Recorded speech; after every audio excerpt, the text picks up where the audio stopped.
Have you noticed how late night comedy is not funny anymore? Have you noticed how the news has been loaded with propaganda? Have you noticed how even sports, you don't even want to turn it on because you're going to hear the commentator talk about something, or you're going to see a man running in a women's event and winning the gold medal or whatever. It's just nonsense. We've got John Solomon. We were just with him. We talked about a 40-year history of how news and journalism has changed and how money has influenced all that. John, I want to talk to you now. Why is the media not funny, not entertaining, not good anymore? Well, as that evolution of communication occurred, particularly during the Barack Obama, Joe Biden era, the left not only exercised its influence and its friendships in big tech, they went to big media. And Hollywood has always been far left-leaning. We've known that for decades.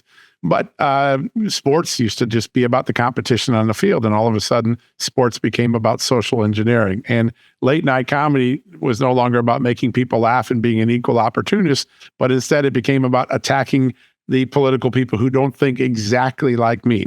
And all of these venues, entertainment, Roseanne getting canceled on what at that moment was one of the largest and most important TV shows in America, and which spoke to the Trump world, the working class world.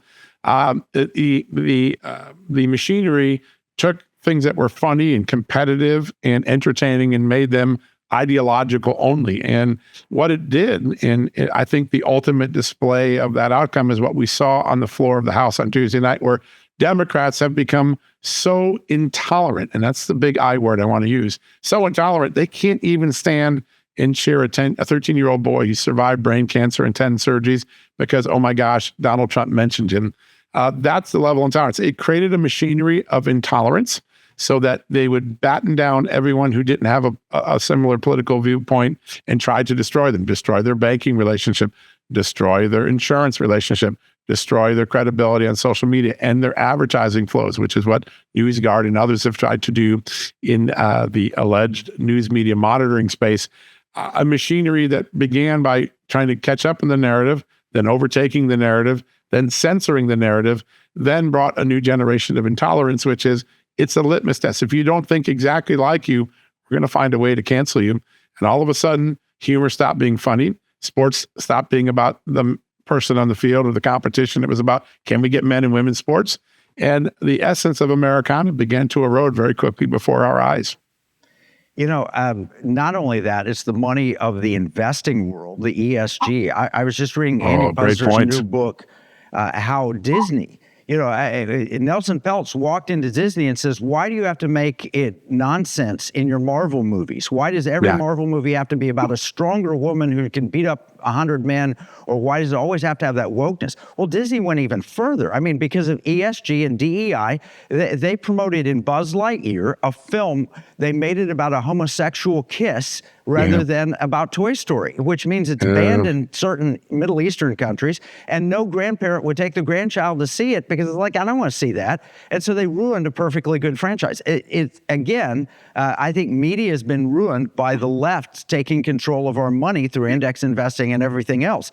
We've lost the fun. We've lost the fun media, and people don't trust it. Here's a town hall report where Gallup says that trust in the media has reached the lowest level in 50 years, and only 31% of Americans have confidence. And then I see a true, another True Vote poll that says more Americans trust the Trump administration than trust the media for fair, full, and accurate facts. I mean, this is a really strange time. We're in a time where you see the Oscars giving out $217,000 gift bags, including $25,000 in free liposuction, while the average American's struggling just to pay for eggs.